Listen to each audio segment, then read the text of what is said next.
The future of gaming is streaming. There, I said it. What are you gonna do?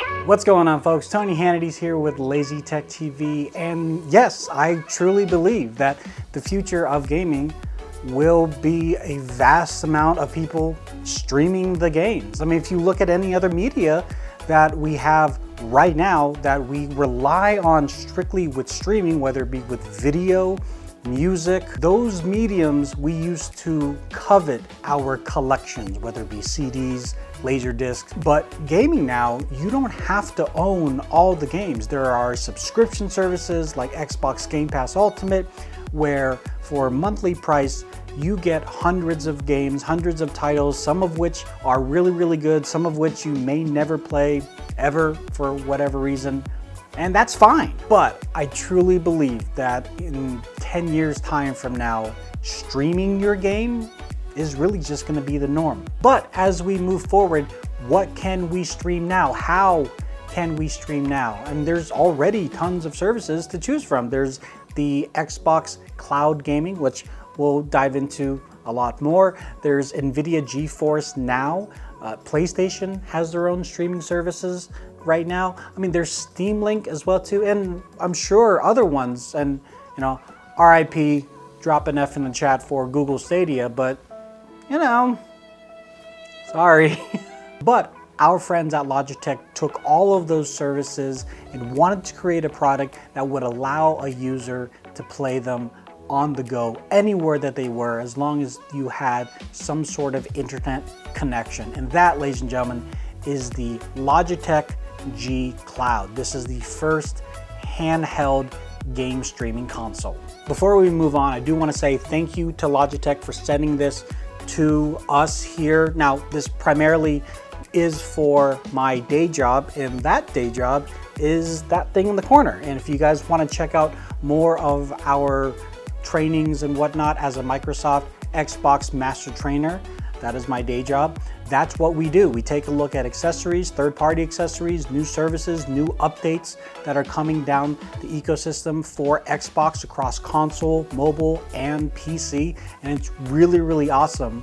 But I wanted to dive into this as a consumer, as someone that games for a living, but also likes the new things, and see if this is something that's really usable for an everyday person. So out of the gate, I want to say, if you are a classic PC gamer, and that is what you bleed every single day, this is not for you. This was not designed for you. But if you want to have the ability to play some of those games on a casual basis, on the go, away from your rig, this might be a nice kind of, not alternative, but just addendum.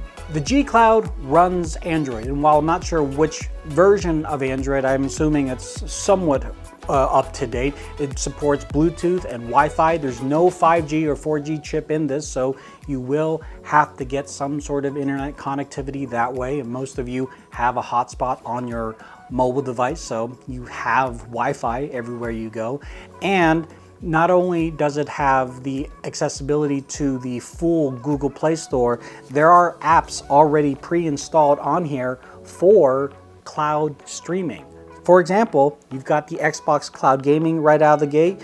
You also have the NVIDIA GeForce Now application already installed. All you have to do is sign in with your credentials and you're off to the horses. Off to the horse, off to the races. You're the horse. You go to the race. You're off to the races. It has a 7-inch multi-touch IPS display at 1080p. It does have 4 gigabytes of RAM, 64 gigabytes of storage with the expansion slot, so you can put more memory in here if you want. And we'll get to why, because we're talking about cloud streaming, so why would you want more memory? We'll get to that. Also, as far as Xbox gamers go, you've got your recognizable ABXY buttons here, left and right triggers, left and right bumpers. The D-pad is right underneath the left analog stick, and the right analog stick is right underneath the ABXY buttons. So Xbox gamers, this layout is very, very similar to what you're already used to.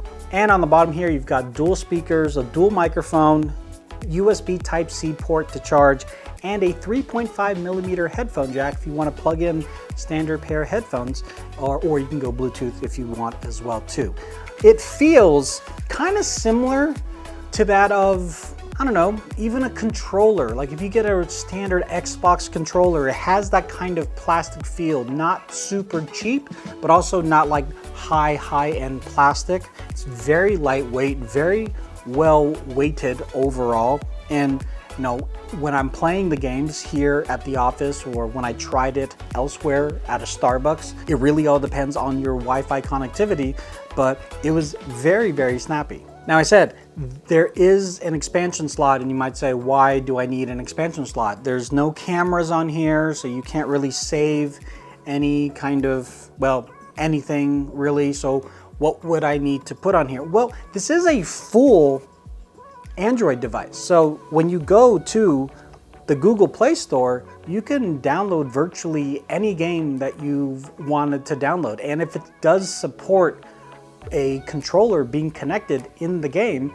you'll be able to use that controller with this. I tried it with Apex Legends Mobile and it didn't seem to work, but I do feel like it would work with the game like Call of Duty Mobile, for example. Or if you're tired of playing games, you can just load up YouTube and watch YouTube, and it still supports YouTube's picture-in-a-picture. So in a nutshell, this covers all the bases, and I realized the overarching requirement for this to work is Wi-Fi.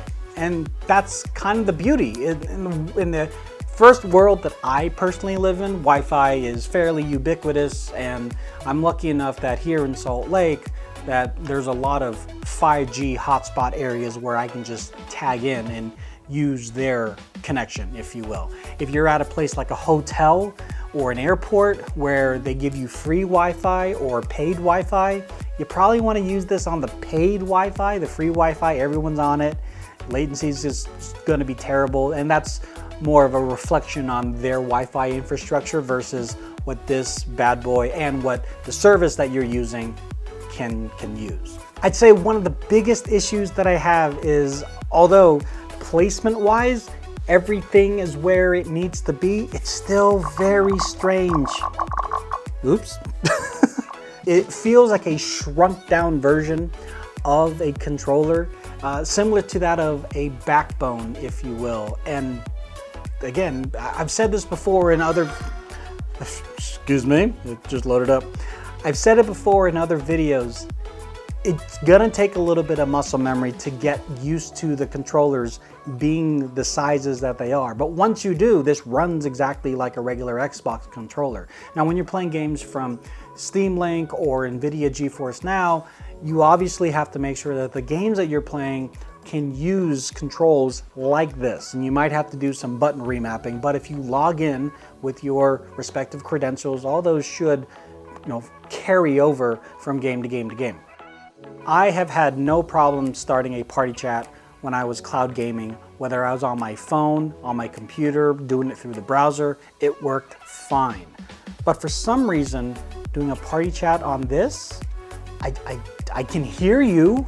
I hear you yelling at me, but you can't hear me.